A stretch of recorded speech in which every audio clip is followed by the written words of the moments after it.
E aí o Dr. Rodrigo me chamou para falar sobre a tese, sobre essa tese que eu fiz em bioeletrografia, que vocês devem conhecer como fotos Kirlian, né? Antigamente era conhecido como fotos Kirlian. E eu propus para ele que a gente ampliasse o tema, né? Porque muito no meio acadêmico você não tem espaço para grandes divagações, né? Então você tem que ser cartesiano, né? E como esse tema envolve os campos humanos de energia, né, também conhecido como biofield, então se vocês digitarem lá no Google biofield, vai aparecer muita coisa, inclusive pesquisas que relacionam física quântica com biofield, né? Tem um artigo recente, de 2017, do Deepak Chopra, né, não sei se vocês já leram, é um artigo bem interessante que permeia esse tema, e aí eu falei, não, eu acho que a gente tem que ampliar e falar sobre o campo humano de energia. Aí o Dr. Rodrigo aceitou. Quando eu fui oferecer esse assunto para a pessoa que estava me orientando no doutorado, né, e ele tem uma visão um pouco mais científica do ponto de vista cartesiano, ele falou, não, esse assunto eu não domino, né? Então ele foi sincero e eu falei, não, então eu vou procurar outro. Aí acabou que eu trabalhei com o Dr. Guanes, que ele é da física, né, e da área de fisiologia. Ok?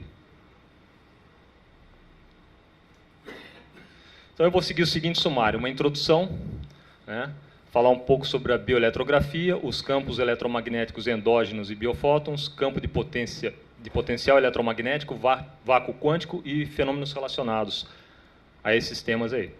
Eu não vou conseguir me aprofundar muito em cada um, porque eles são vastos, mas a gente vai tentar dar uma visão geral. Então, a biologia contemporânea, ela se baseia em processos moleculares e interações bioquímicas. Então, se a gente pegar, por exemplo, o corpo humano, né? O corpo humano estuda o sistema respiratório, sistema cardiovascular, né? Sistema locomotor, e aí depois da junção desses sistemas, tenta-se entender o todo, né? Só que a soma das partes é diferente do todo, né? Então, quando você junta as partes, elas não se manifestam como o todo se manifesta, né? Ou seja, há uma sinergia, há uma interação, né? Então, há uma lacuna em questões holísticas e complexas. Por exemplo, por que os pássaros, como os pássaros conseguem se orientar, né, quando eles fazem longas migrações pelo oceano? Não tem referencial visual, né? Não tem referencial algum, né? Então, é a magnetorrecepção. Eles conseguem se orientar através do campo magnético da Terra. Mas como se dá essa interação? Como que se dá essa interação no nível micro, se a gente for mergulhando, no nível quântico, no nível de partículas subatômicas, como que se dá essa interação? Então, são essas questões que a ciência cartesiana, a física newtoniana, não consegue responder, e aí a gente tem que adentrar na física quântica.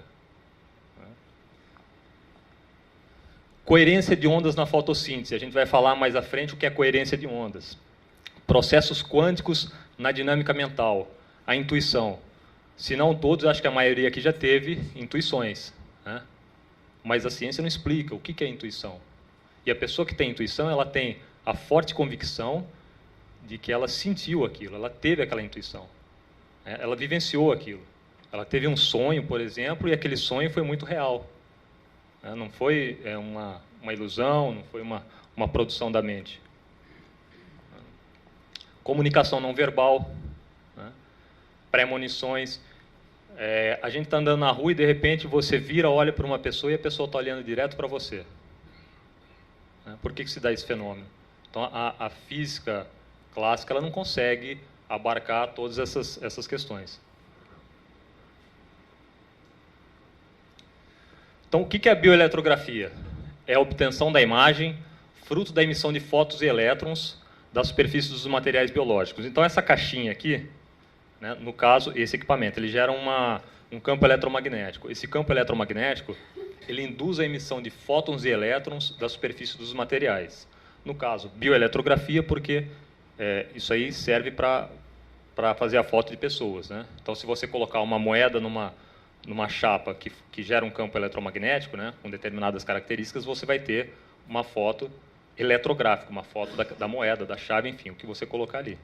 Ok? Então, ele induz a emissão de fótons e elétrons da superfície dos materiais. E o que a bioeletrografia mede? Ela trabalha com essa emissão eletrofotônica. Então, quando você coloca o dedo ali, você tem uma imagem semelhante a essa aqui, né, que vai ser projetada na tela do computador. Aquele equipamento, voltando aqui, esse equipamento aqui.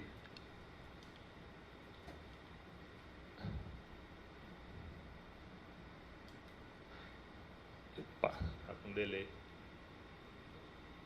Esse equipamento aqui, ele está ligado ao computador, né? Então, a foto é feita aqui, transmitida, tem um software, né, que, através de algoritmos, de fórmulas, calcula esses dados aqui, né? Esses e alguns outros. Então, você tem área modelo, intensidade em joules, né, da energia da luz aqui, ok? Você tem coeficiente de entropia, que a gente vai falar um pouco mais à frente, né? Ou seja, você tem dados físicos, dados matemáticos, né?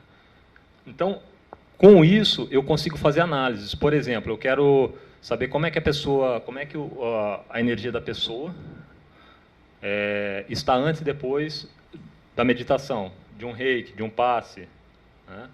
De acordo com os pensamentos que permeiam essa pessoa, como é que se comporta essa luz. E de onde vêm esses fótons e elétrons? Porque, na verdade, o que eles trazem são fótons e elétrons. Esses fótons e elétrons, quando eles saem do dedo da pessoa, eles reagem com os gases que estão ao redor. Então, por exemplo, você não vai ter essa imagem aqui no vácuo, porque no vácuo você não tem gases.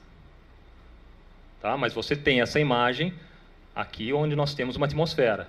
Isso não quer dizer que não está acontecendo a emissão de fótons e elétrons, só não está tendo a reação, só não está no campo do visível. Ok?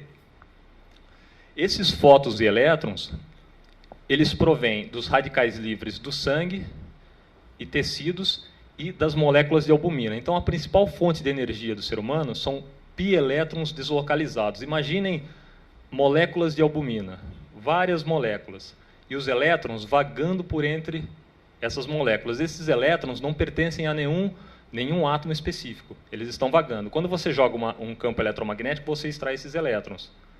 Entendeu? Em última análise, você está verificando como é que está a energia dessa pessoa. Energia não é energia, a pessoa está com uma boa energia, está com uma má energia. Não, é energia elétrons.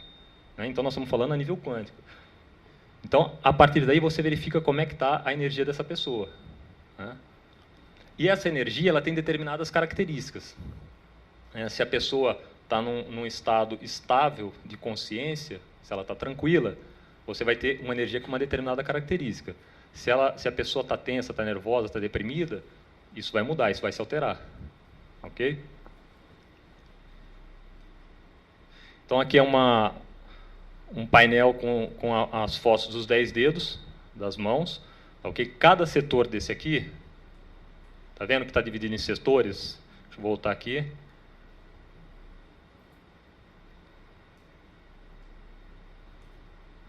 Então, aqui nós temos os setores. Cada setor desse, de cada dedo, corresponde a um órgão e sistema. Então, se eu pego, por exemplo, no dedo mínimo, esse setor aqui, corresponde ao coração. Então, tem na medicina tradicional chinesa, na acupuntura, a pessoa teve um infarto, teve um mal súbito cardiológico. Então, você estimula aquele ponto. Okay? E como que foi feito esse diagrama aqui? Como é que sabe que aqui é o coração, aqui é pulmão, o outro é intestino grosso, intestino delgado? Tem um camarada que chama Peter Mandel, que na década de 80, ele começou a trabalhar com as fotos bioeletrográficas, mas as fotos não eram dessa maneira, né? As fotos eram como essas aqui, que talvez alguém já tenha visto aí, as antigas fotos Kirlian, que eram feitas em filme Polaroid, né? E ele começou, através de um trabalho que associava a medicina tradicional chinesa, a acupuntura, a traçar esses canais, né, esses setores. Por quê? Porque em cada setor desse aqui, correspondente a um órgão, você tem um canal que se liga a um órgão em sistema. Então, por exemplo, se você tem um setor ali que é o setor do coração, você tem um canal que sai do dedo, né, e se liga até o coração. Entendeu? Então, essa é a partir daí que ele montou esse diagrama. Né? Então, ele montou o diagrama com base nisso aí. Só que depois veio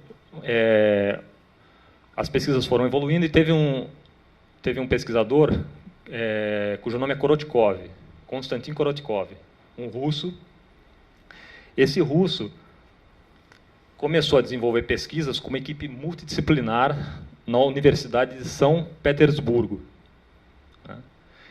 E, através dessas pesquisas, ele verificou que os setores não eram bem daquela maneira. Eram naquela região, mas tinham setores que tinham que ser abertos e outros que tinham que ser fechados. E como que ele verificou isso? Ele montou um software e espalhou pelo mundo, pelas universidades, pelos hospitais, né? E ele teve o discernimento de fazer com que cada pessoa que fizesse a coleta mandasse essa coleta para um banco de dados. A partir desse banco de dados, ele tinha milhares de dados coletados para fazer uma análise estatística. E aí ele começou a delimitar esses setores. Quando eu tive a intenção de fazer essa pesquisa, inicialmente eu fui procurar a esposa do Newton Milhomens. Não sei se alguém já ouviu falar, era a pessoa que conduzia as pesquisas aqui no Brasil na área de bioeletrografia, de fotos Kirlian, né? Só que as fotos eram Polaroid. Mas depois que eu descobri isso aqui, eu falei, não tem como eu trabalhar com foto Polaroid, sendo que eu tenho um banco de dados enorme. Aí eu fui verificar, o equipamento estava testado pelo Inmetro europeu, né? Então os dados que o equipamento falava que tinham ali, eram realmente que tinham, a corrente, a intensidade da corrente, enfim, vários dados. E aí eu entrei em contato com o Korotkov, na Rússia. Ele cedeu um equipamento e aí nós começamos a pesquisa. Inclusive, ele veio para cá no passado. Mas voltando, então esses canais, eles se ligam aos órgãos e sistemas.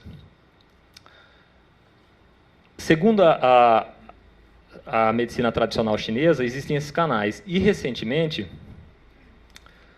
verificou-se, né, através de microscopia eletrônica e das técnicas avançadas aí de imagem, que esses canais, né, esse fluxo de energia se dá principalmente pelo tecido conectivo intersticial, que é o tecido conjuntivo. Então, o que é o tecido conjuntivo? É um tecido que permeia todo o nosso corpo. Ele está abaixo da pele e ele vai desde a superfície corporal até os órgãos internos. Então, quando a acupuntura coloca uma agulha ali, ela está estimulando esse tecido conectivo intersticial e há fluxo de elétrons, né, através da agulha. Okay? Mesma coisa a pressão. Tem tecidos que são piezoelétricos. Quando você pressiona, você cria diferença de potencial. Então, você cria corrente elétrica. Se você atua numa região que tem ligação com um órgão, você vai atuar naquele órgão diretamente. Okay? E aí, na década de 60, veio um coreano, né, e falou que existiam os Primal Vascular System. Né? O nome dele é Kim Bong-han. E esse coreano entrou em depressão, porque a comunidade científica na época não aceitou, e cometeu suicídio. 30 anos depois, na década de 90, com o advento da microscopia eletrônica, descobriu-se que o Kim Bong-han tinha razão, que os Primal Vascular System existem e que eles, como o Kim tinha falado, eles transportam substâncias.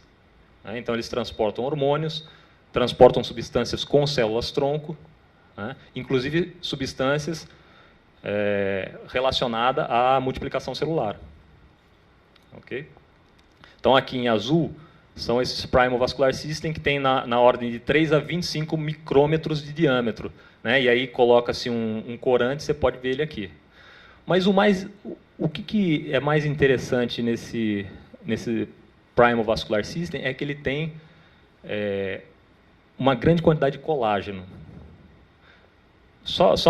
Fazer um parênteses aqui. Eu estou falando todas essas questões para contextualizar, para no final a gente conseguir entrar mais no campo humano de energia, para a gente fazer uma conexão com a ciência. Ok? Então, essa é uma parte meio maçante, mas no final a gente vai fazer uma conexão com tudo isso aqui que eu estou falando. Então, esses Primal Vascular System, eles têm colágeno. Esses colágenos são fotocondutores, ou seja, ele facilita a condução de fótons, de luz, de biofótons. Né? Então, o que nós estamos vendo aqui, a luz, são fótons. Né?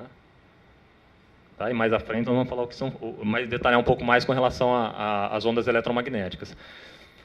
Além disso, ele facilita o transporte, né, o curso da corrente elétrica. Pois bem, é sabido, então, que através da consciência pode-se alterar o fluxo de fótons e elétrons e, consequentemente, a fisiologia. Isso aí, diversos aparelhos de biofeedback medem isso. Então, a pessoa está no estado de consciência, você vê a alteração ali no fluxo de fótons e elétrons. Né? Na verdade, você vê a alteração na corrente elétrica, né? Mas, em última análise, é isso. Tá? Você tem a alteração da relação sistema nervoso autônomo simpático e parasimpático, e isso altera o fluxo de elétrons. A alteração na atividade elétrica do corpo humano, a alteração no fluxo de elétrons de diversas partes do corpo, e a alteração na emissão de fótons e elétrons. Então, por exemplo, se a gente faz uma medição de uma pessoa em estado alterado de consciência, essa medição vai ser diferente de uma pessoa que está num estado, como nós estamos aqui, no estado normal. Então, a imagem é bem característica. Ou seja, houve alteração no fluxo de fótons e elétrons. Tá? Uma pessoa, isso eu fiz no meu estudo, uma pessoa após atividade física. Então, as pessoas correram lá de 15 a 42 quilômetros, a gente mediu antes e depois. Né? Antes, ela está num estado mais estável. Depois, você cria uma entropia no organismo, uma desorganização. Né? Com isso, há uma alteração no índice de entropia que a gente viu anteriormente aqui.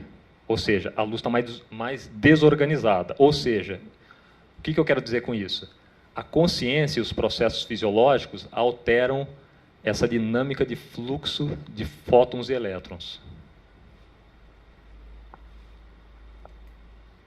Então, aqui é um dos quadros que a gente obtém no software, né? Aqui os dados para análise. Aqui seria, cada setor desse aqui corresponderia a um sistema, né? Do lado direito e lado esquerdo.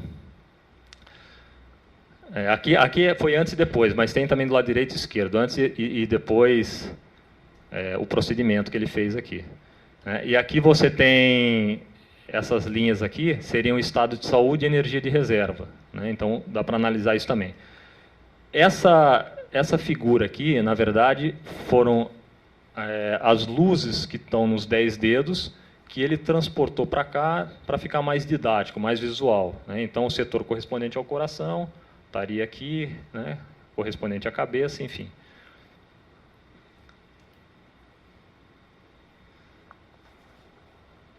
Então, aí, uma medição antes e após 3 horas de voo.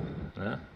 Aqui não dá para verificar, mas você vê que tem uma diferença aqui na energia. Antes, 75 joules, e após, cai a energia, né, medida aqui através da luz. Tá, ok? Ou seja, considerando que essa luz aqui está nos indicando a reserva de energia da pessoa, durante o voo, durante a viagem, ela teve um desgaste. Então, quando a gente fala assim, mas a viagem desgasta, realmente desgasta.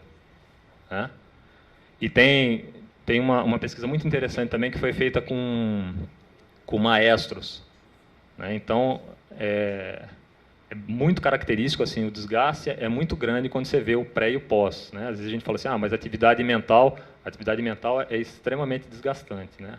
A tensão que a pessoa fica, a conexão que ela está ali com a atividade em si. Então, aqui, pré e pós-meditação. Isso aqui é antes da meditação. Né? Verifiquem como tem vários buracos aqui. Ó. Né? E também dá para verificar que esse diâmetro aqui é menor em relação aqui. Aqui é após a meditação. Ok? aqui também, ó, a energia, 55 joules, em relação a pós-meditação, 76 joules. Esse balanço aqui é a relação entre o lado esquerdo e direito. Quanto mais diferença você tem, mais desequilibrado está o organismo. Ok?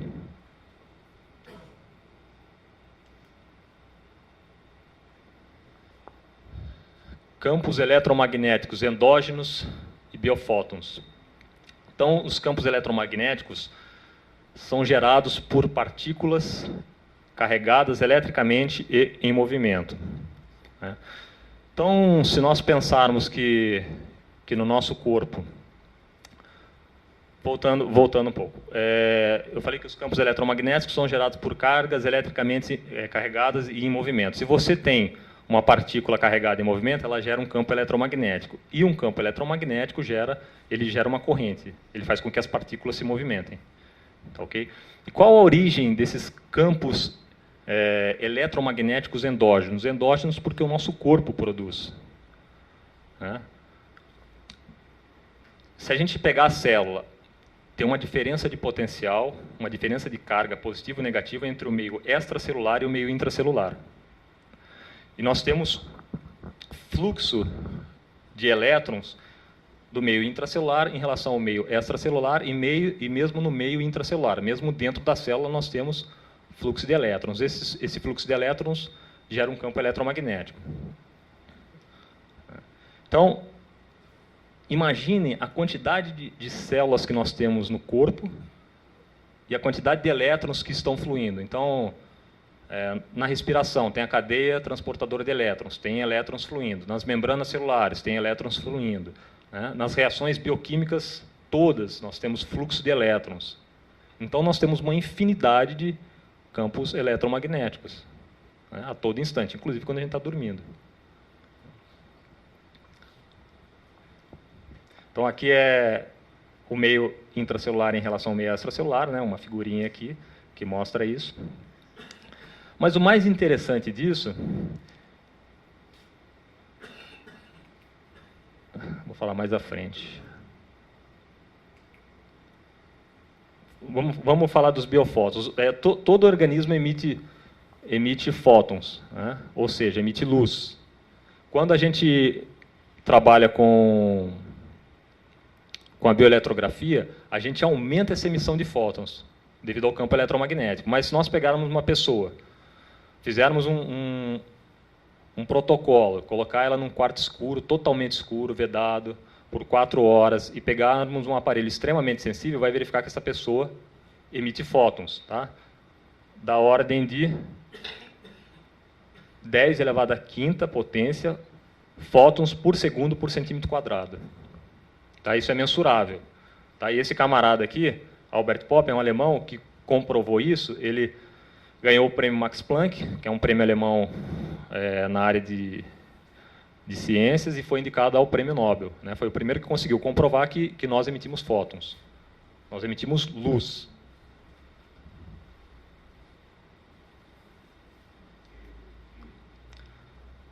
Então, agora eu vou falar um pouquinho sobre ondas. Ondas são perturbações que se propagam carregando consigo energia e informação. Então, a onda não se propaga. O meio através do qual ela se propaga forma aquele formato de onda. Então, se a gente joga uma pedra na água, o que se propaga é a energia e a informação. Que informação é essa? A frequência de onda, número de ciclos por segundo, ou seja, ciclo é isso aqui, ó, daqui até aqui, um ciclo. Ciclos por segundo. Amplitude da onda. Amplitude. Daqui até aqui.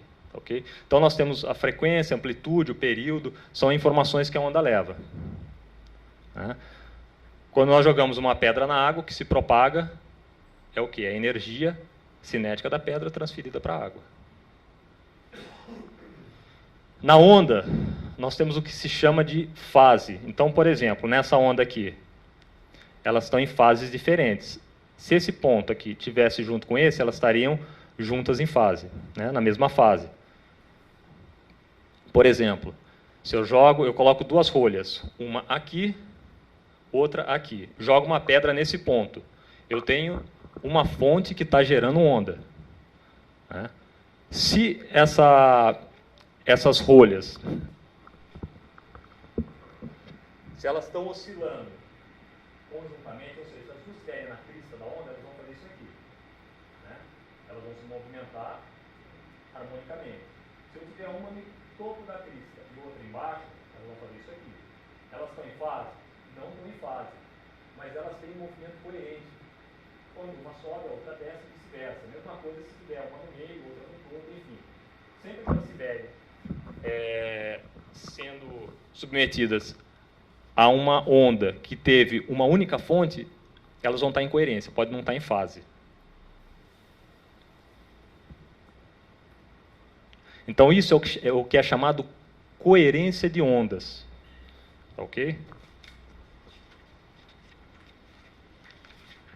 Uma onda coerente, que é bem conhecida, são os raios laser. Tá? E a gente consegue fazer com que haja coerência de ondas se nós colocarmos filtros. Por exemplo, aqui tem uma luz comum, aqui você faz um furo, né, um furinho, uma abertura, a luz passa aqui e aqui você coloca um filtro com uma característica específica e aqui você tem uma onda coerente. Mas isso nós temos uma fonte única. Ok? Agora, o mais interessante é que aquilo que eu falei lá atrás, que as nossas células estão gerando campos eletromagnéticos, né, estão gerando ondas eletromagnéticas, né, são milhares, bilhares de fontes gerando ondas eletromagnéticas. Se nós formos num lago, um lago sem vento, um lago parado, jogarmos uma pedra, nós temos uma fonte. Né? Ou seja, onde a pedra caiu é uma fonte que vai gerar onda. Então, o que tiver nessa onda vai ter coerência. Agora, se começa a chover nesse lago, você tem várias fontes gerando onda. E não vai haver coerência se eu tiver, por exemplo, aquelas duas rolhas. Vai ficar uma bagunça o lago. Ou seja, não tem coerência. Coerência é aquilo que eu falei anteriormente. Tá ok?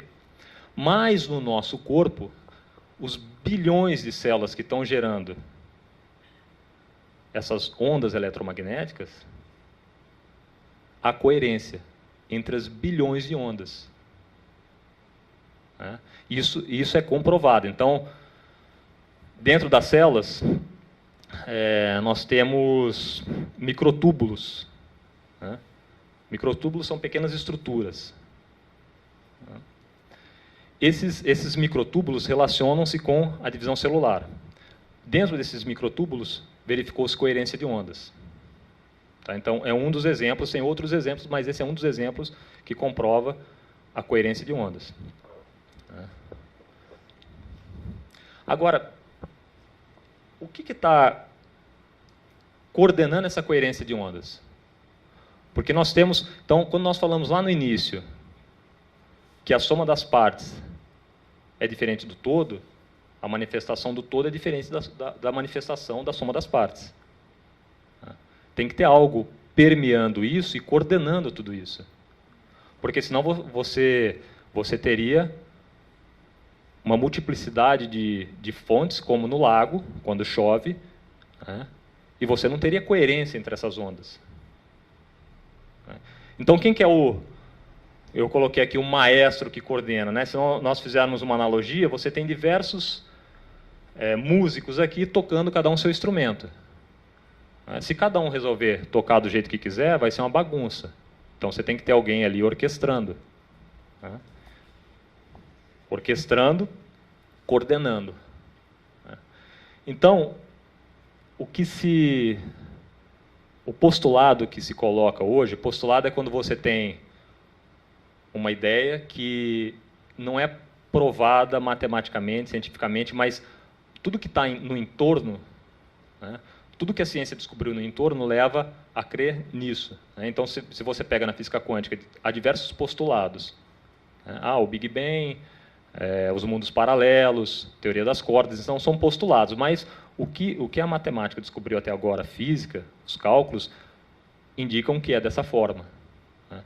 Então, o postulado é que existe um campo de potencial eletromagnético coordenando tudo isso. Então, existe um campo de potencial eletromagnético que está orquestrando isso, que está orquestrando essa coerência entre esses diversos campos eletromagnéticos. E quando você tem essa coerência, você tem o sistema biológico funcionando em harmonia. Né? Ou seja, será que a divisão celular, né, quando uma célula se divide, ou então quando há um processo biológico qualquer, será que isso é meramente fruto de reações bioquímicas? Né? O C6H12O6, a glicose, quebrou, liberou energia, porque estava faltando energia em determinado lugar, mas o que coordenou isso aí? O que comandou todo esse processo?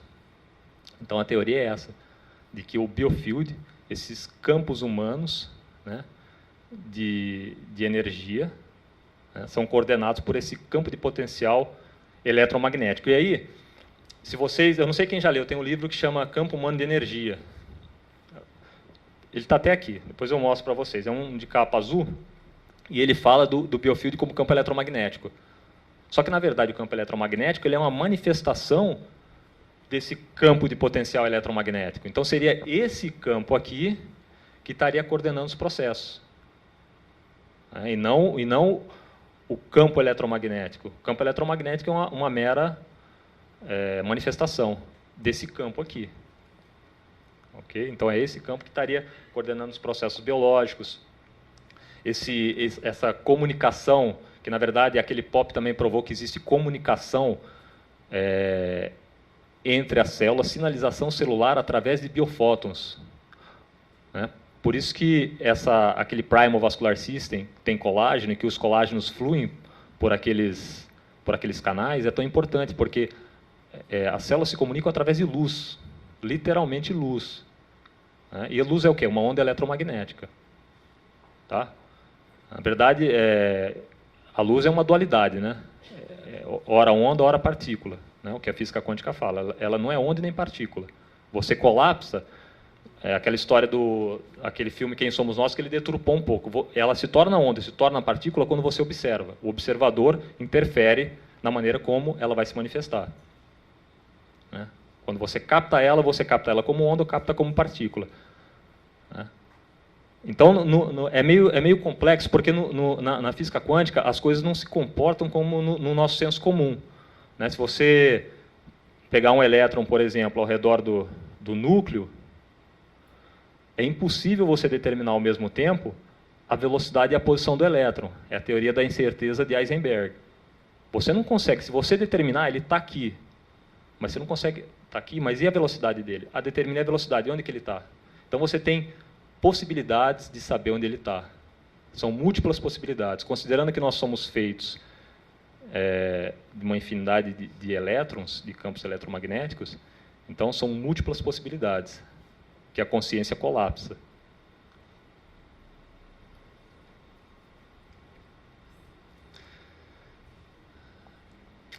Então, agora nós vamos subir um nível. Nós falamos dos campos eletromagnéticos, dos campos de potencial eletromagnético, e agora nós vamos falar do vácuo quântico. Eu estou sem relógio. Que horas são, por favor? Então, tem um tempo ainda. Então, com relação ao vácuo quântico, quando a gente ouve a expressão vácuo, a impressão que nós temos é um nada, vazio, né? O vácuo. E a física quântica veio nos surpreender, provando, a mecânica quântica, que, na verdade, o vácuo não é vazio que se imaginava. Ou seja, no vácuo nós temos campo gravitacional em pequena quantidade, nós temos uma quantidade mínima de energia e uma quantidade mínima de campos eletromagnéticos. Okay? Campos gravitacionais, campos elétricos. Mas o mais interessante são essas partículas virtuais.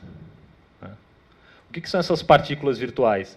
São pares de matéria e antimatéria que entram e saem da existência a todo instante. Mas como que eu sei que elas existem se eu não consigo observá-las? Eu não consigo ver essas partículas. Tem um experimento, se digitar no Google vai achar também, chama efeito Casimir.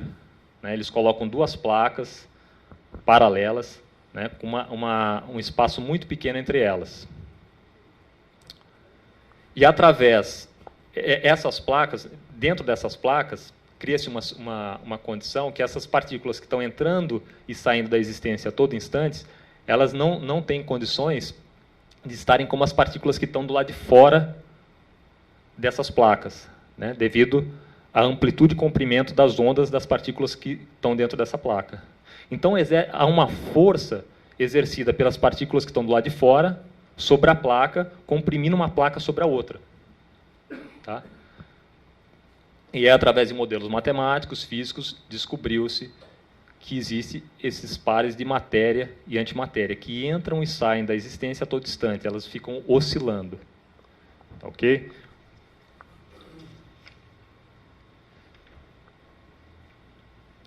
A partir desses pares de matéria e antimatéria, existem postulados, né, que indicam que essas oscilações desses pares de matéria e antimatéria criam a energia. Se nós considerarmos que a energia, em última análise, é matéria, né, ou seja, essa oscilação do vácuo quântico cria matéria, cria tudo que nós temos aqui na existência. A matéria, o campo eletromagnético, a energia, né, surgiria desse vácuo quântico.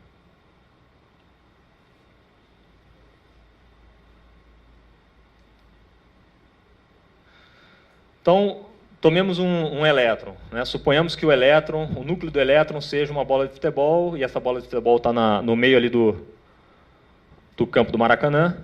Né? Os elétrons, se nós pegamos um elétron e aumentamos esse elétron, de forma que o núcleo do elétron seja a bola. Do elétron não, desculpa. O núcleo do átomo seja a bola. E os elétrons estão orbitando aqui. A primeira camada de elétrons estaria aqui, ó, nessa parte externa aqui do estádio.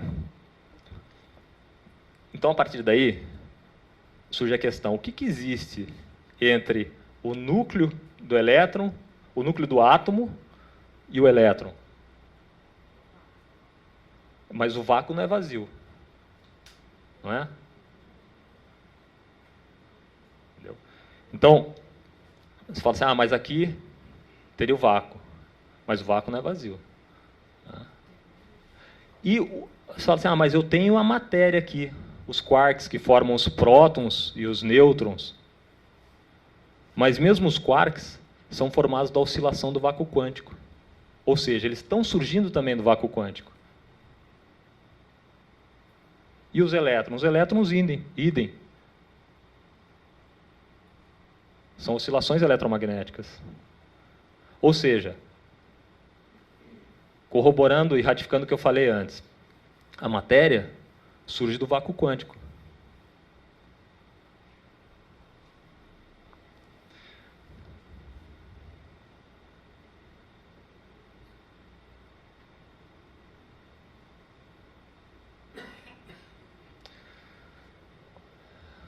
Se da energia do vácuo quântico surgem todas as manifestações da natureza, ela é onipotente, pois tem poderes ilimitados. Onisciente, pois todo o conhecimento do mundo origina dela e nela está contido. E onipresente, pois esta energia está presente em todos os lugares, inclusive no vácuo. Há, portanto, curiosa similaridade entre o conceito de energia do vácuo na visão da física quântica e relativista e Deus nas mais diversas culturas. Se a física quântica e relativista fosse uma religião, a energia do vácuo quântico seria Deus.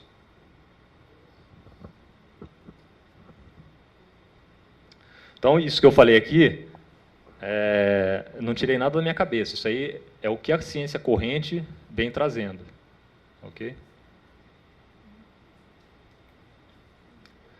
Então, nós temos aqui... Deixa eu falar antes desse experimento aqui. Esse experimento, eu falei da placa bioeletrográfica, né? Então, ela pode ser tanto aquela caixinha que você coloca o dedo, como pode ser uma placa que você coloca uma folha em cima, um material qualquer. Então, aqui, imagine que nós temos uma folha intacta. Ok? Tem uma folha intacta e ela dá uma imagem como essa aqui. Aí eu pego a folha e tiro esse pedaço aqui, ó. Tiro esse pedaço. Corto a folha ao meio e coloco só essa parte da folha aqui na placa. A foto que eu vou ter vai ser muito similar à foto que eu tinha antes de cortar a folha. Ou seja, essa foto aqui já é com a folha cortada. Essa parte aqui, a matéria, a folha, né, que a gente pega, não se encontra na placa. Tá? Isso aqui é um experimento. Se vocês digitarem também Phantom Region, vão achar aí, de eletrografia, vão achar aí esse experimento, o autor aqui. Ó. Ou seja, ratificando o que nós falamos, se eu não tenho matéria aqui, esse campo, né, visual aqui, eletromagnético, ele está sendo formado pelo quê? Né? O que está formando essa... Não é a matéria. Então, isso aqui é um modelo clássico para se estudar os campos humanos de energia, os campos biológicos de energia, no caso com uma folha. Okay? Então, existe uma matriz, né, anterior a esses campos eletromagnéticos que estão formando essa imagem aqui. Né? E aí se conjectura com relação ao biofield, né? Trazendo para o ser humano o campo humano de energia. Quando a gente rala, por exemplo, raspei o braço, aí fiz uma ferida, por que o nosso corpo vai se regenerar da maneira como era anteriormente? Tem um molde. Esse molde não está no nível biológico. Tudo bem, as células migram para lá e acontece toda a regeneração tecidual. Mas existe um maestro por trás disso, orquestrando isso. Né? Então, muitas das respostas se encontram nos campos eletromagnéticos. Né? Então, por exemplo, os inibidores seletivos de recaptação de serotonina. Né? Então, nós temos o recaptador de serotonina. Nós temos lá uma molécula. Então, o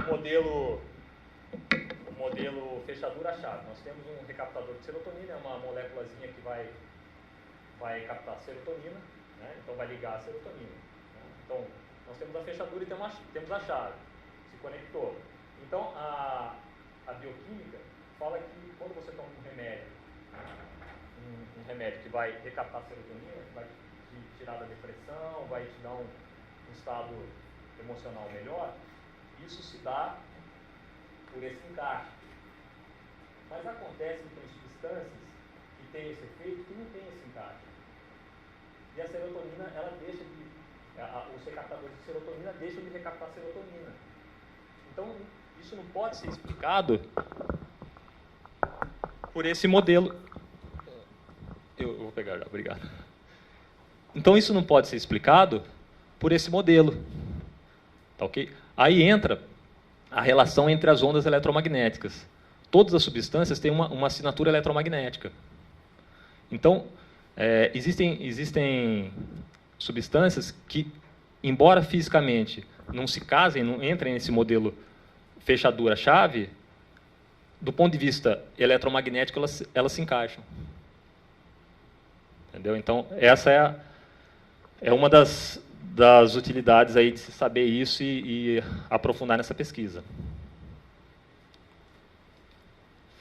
Então, agora nós vamos falar um pouco dos fenômenos relacionados à superposição de ondas.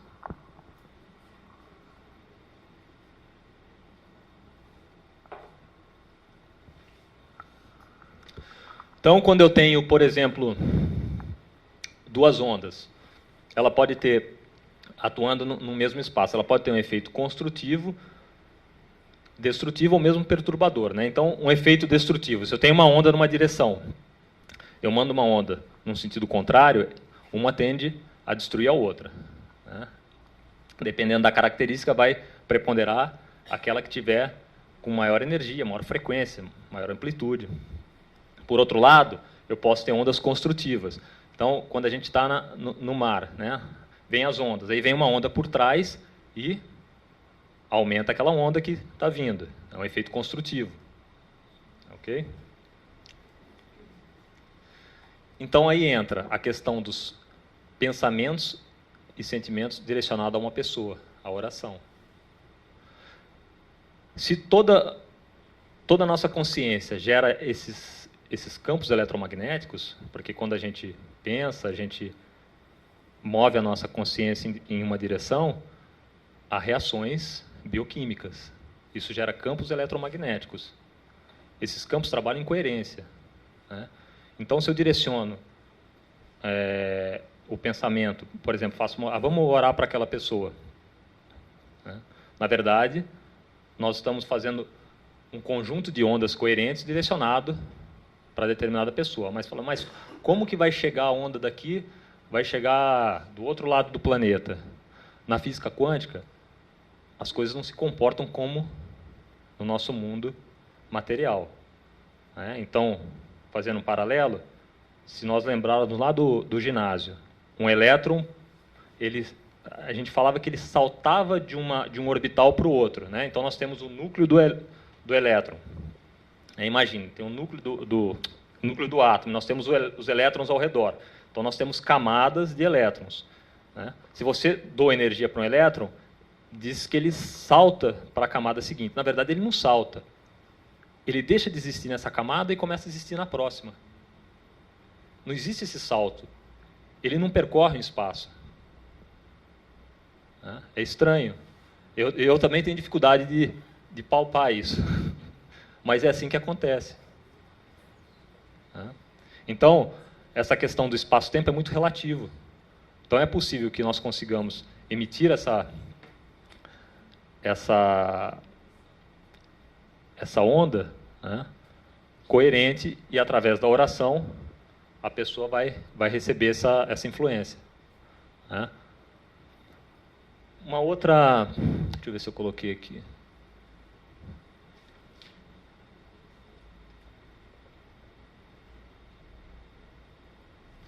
Uma outra questão, o entrelaçamento quântico. Então, se nós pegarmos um raio laser, né, as ondas são coerentes. Nós dividirmos o raio laser, né, isso aí foram feitos experimentos. O recorde, acho que foi a 140 km de distância que eles conseguiram verificar o entrelaçamento quântico. O que é o entrelaçamento quântico? Duas partículas que tiveram entrelaçadas anteriormente de alguma forma, se elas são separadas, elas se comportam, elas respondem instantaneamente de maneira igual. Então, por exemplo, se eu faço uma medição numa partícula, que ela teve entrelaçada antes, um raio laser, eu consigo dividir esse raio laser. Pego um fóton desse raio laser e pego um outro fóton, dessa mesma fonte. Se eu faço uma medição em um fóton, o outro fóton vai responder, não é na velocidade da luz, é instantaneamente, da mesma maneira. A medição que eu faço em um, eu vou ter no outro. Então, se nós pensarmos que, por exemplo, eu estou sentindo alguma coisa estranha, e aí tem algum parente nosso que tem alguma questão e nós estamos sentindo. Faz sentido a questão do entrelaçamento. Entendeu? Por quê? De alguma forma, essas pessoas estavam entrelaçadas, né? Se nós considerarmos que nós somos fluxos eletromagnéticos, né, as minhas partículas estavam entrelaçadas com as partículas dessa pessoa.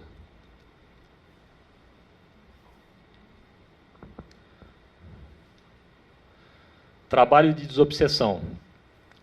Soma das ondas mentais emitidas pelos médiuns, vibrando em fase, né,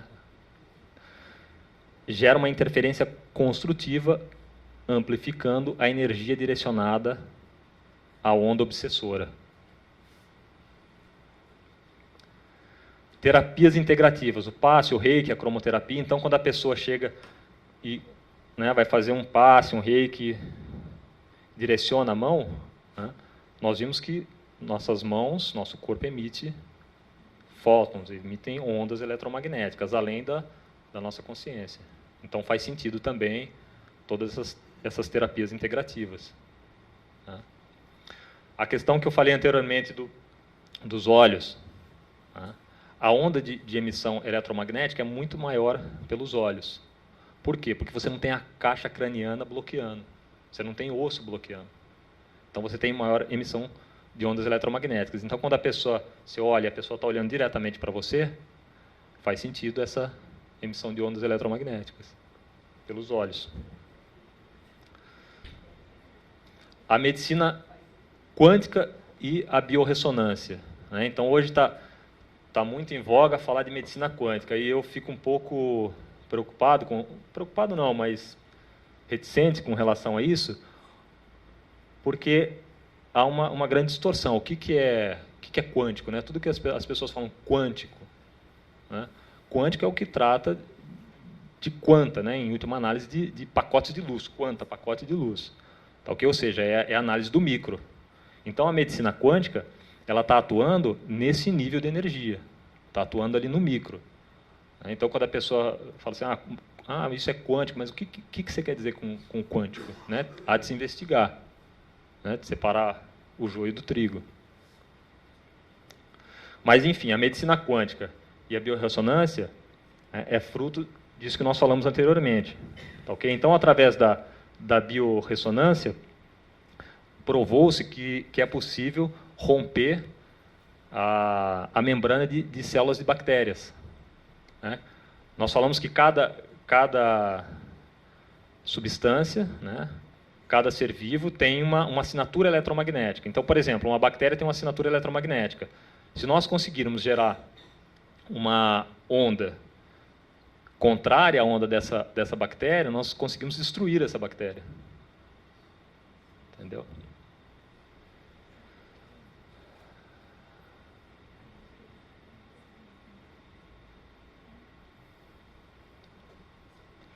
Medicamentos dinamizados, homeopatia e antroposofia, idem.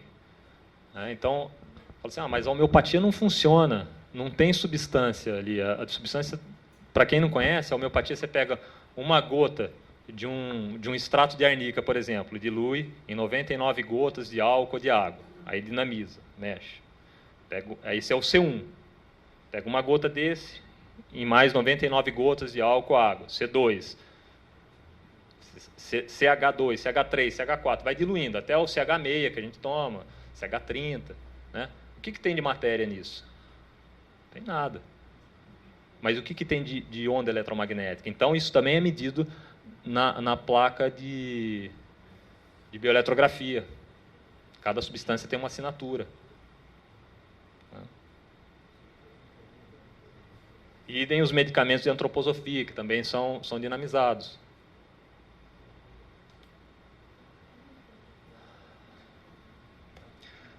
Ressonância.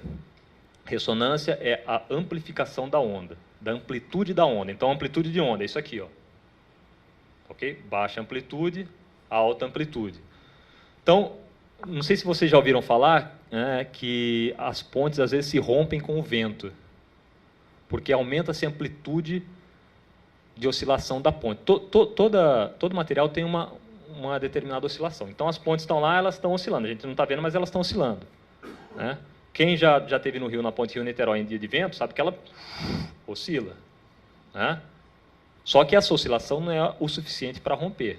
Ou seja, o vento está fornecendo energia ali que vai aumentando a amplitude dela. Ok? Então, há a ressonância. Amplificação da amplitude da onda. Né? E a sintonia?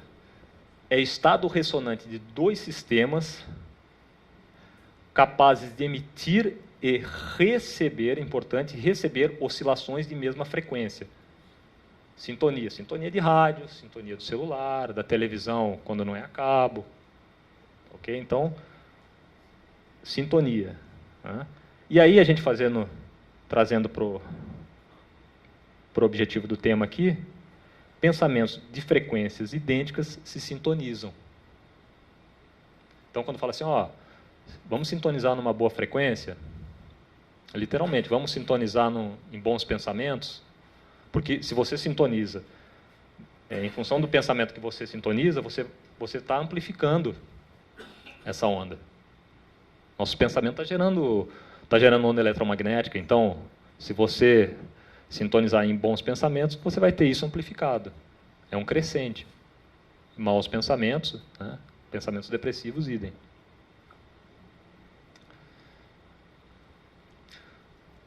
Através da meditação, é possível ter acesso a campos vibracionais de maior coerência. Ou seja, coerência é aquela harmonia entre as ondas, né? Então, quando você medita, você tem acesso, você coloca o conjunto de ondas, seu conjunto de ondas mentais, né, gerados pela sua consciência, em uma maior coerência, né, e tendo acesso a campos em maior coerência. E com isso você tem acesso a campos vibracionais de maior coerência. Ou seja, você sintoniza com esses campos. E com isso você tem menor interferência de ondas externas. E com isso você tem menor entropia. As ondas ficam menos bagunçadas. Tá? O que é entropia? Entropia, uma definição clássica, é o nível de desordem do sistema, né? Então, pela segunda lei da termodinâmica, você consegue transformar integralmente trabalho em calor, mas você não consegue transformar todo o calor em trabalho. Então, o nosso carro, ele pega o combustível e transforma em trabalho, né? Nosso carro anda em energia cinética. Mas o que se perde desse combustível é o calor, que é dissipado no ambiente. A entropia mede a desordem que esse calor gera no ambiente. Por que desordem? Porque as moléculas do ambiente estão vibrando. Se a gente esquenta uma substância, as moléculas começam a vibrar. Tá, okay? No nosso corpo é a mesma coisa, né? Entropia é o nível de desordem no sistema. Quando ao nascimento, há um alto nível de desordem. Por quê? Há muita atividade metabólica. Aí depois se estabiliza na fase adulta, né? E depois, com o tempo, né, no período da morte, quando vai se aproximando da morte, a entropia vai diminuindo. Okay? Então, altos níveis de entropia relacionam-se à adaptação do sistema. Quando a gente está doente, a entropia aumenta. Quando a gente faz atividade física, a entropia aumenta, né? Porque essa entropia é o organismo tentando se reorganizar. Okay? E quando você se aproxima da morte, a entropia baixa. Em cada idade existe uma entropia característica. Okay? E com os processos meditativos você consegue baixar essa entropia. Okay? A entropia, ela aumenta às custas de gasto de energia, não é? O motor, ele não joga energia no ambiente e faz com que a entropia aumente. Nosso organismo é a mesma coisa. Como que ele se reorganiza? Através de entropia positiva. E de onde vem essa energia? Essa energia vem dos alimentos. Nós desorganizamos o ambiente para nos organizarmos. Quando a gente consome alimento, a gente está, entre aspas, roubando entropia negativa dos alimentos, né, para nós nos organizarmos. Okay? Então, a meditação tem a capacidade de diminuir o nível de entropia, de diminuir o gasto energético, entendeu? De equalizar o sistema, de estabilizar, né? Além da meditação, o mindfulness, né? Tem uma onda muito grande hoje, a nível mundial, né, com relação ao mindfulness, que é a atenção plena no momento presente, intencionalmente e sem julgamento. Ou seja, o tempo todo, existe uma pesquisa que diz que cerca de 48% do tempo nós vivemos no passado ou no futuro. Ou seja, a maioria do tempo a gente não está no agora. A gente está no passado ou no futuro, não é? Mas a vida acontece agora. A vida se dá no presente. Então, nós perdemos cerca de 50% do nosso tempo de vigília com pensamentos, né, no passado ou no presente. É lógico que faz-se necessário nós pensarmos, programarmos a vida, né? Mas essa questão da consciência, né, que o único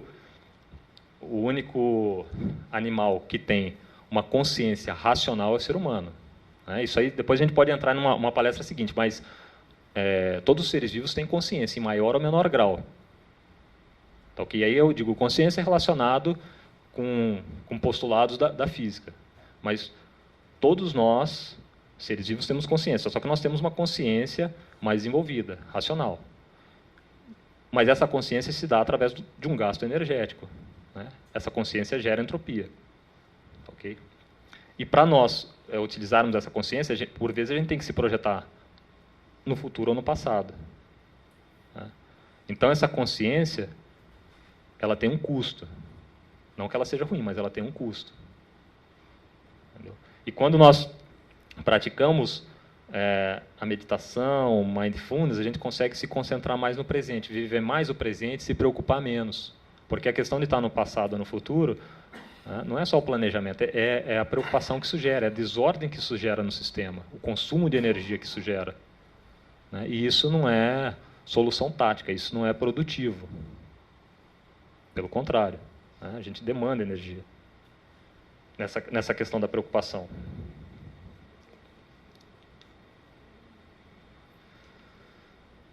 Então, o campo de energia, o campo humano de energia, ele faz uma conexão entre a biologia que eu digo, a biologia clássica, a biologia cartesiana, a mecânica quântica, ou física quântica, as práticas integrativas e complementares que nós comentamos aqui, e a consciência, né? Ela lança um olhar complexo e sistêmico ao organismo humano, sendo ciência que visa a integralidade do ser humano, né? A próxima fronteira da ciência é a integralidade. A ciência não se sustenta mais só com esses modelos separatistas e isolados, né? Ou seja, nós funcionamos como um todo, nós somos mais que a soma das partes.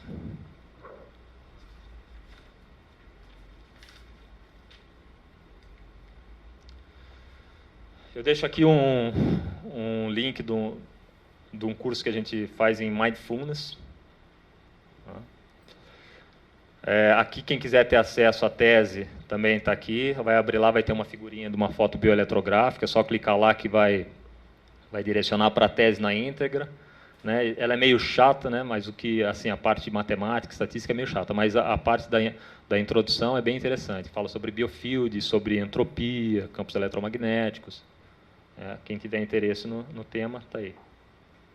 coresports.com.br, um é cursos e outro é artigos. Então, com isso, eu encerro a apresentação. E se houver perguntas aí, eu estou à disposição. Se eu souber responder, estou à disposição.